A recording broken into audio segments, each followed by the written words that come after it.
So hello mga kaibon, so nandito tayo sa aking aviary. So may share lang po ako sa pag-aalaga ng ibon. Kasi taglamig na mga kaibon, so kailangan natin ng pangontra sa lamig.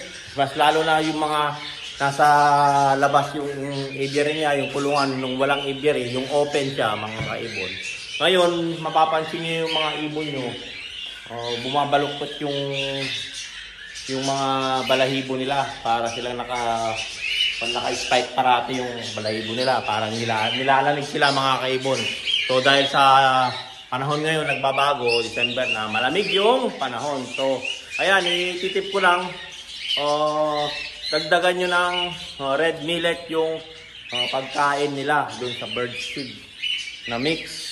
Red millet po, bibili kayo, idadagdag nyo lang po dun sa pagkain nila. Bahala na kayo kung paano yung mixing nyo, basta magdagdag kayo ng red millet. So ayan mga kaibon, medyo mamula-mula yun kapag nag-mix kayo. So ito ipapakita ko sa inyo yung hindi pa na-mix masyado na red millet. Ganyan, no?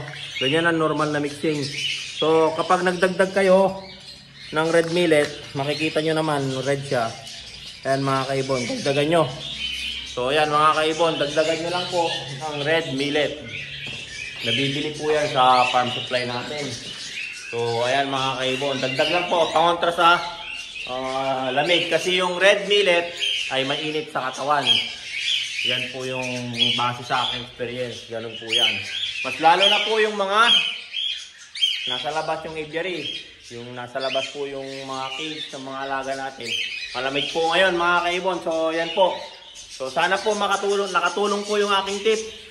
At experience ko naman po yan mga kaibon. At effective naman po sila sa haba-haba ng aking pag-aalaga ng mga kakatil, mga parakeets at budgies.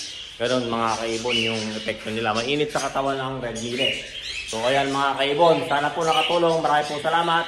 So don't forget to subscribe my YouTube channel, Warren Palakpak Kaibon, at ang aking Facebook page, Warren Palakpak Kaibon, at ang aking Facebook, Warren Palakpak Mr. Gasin. So hanggang sa muli mga kaibon, paalam!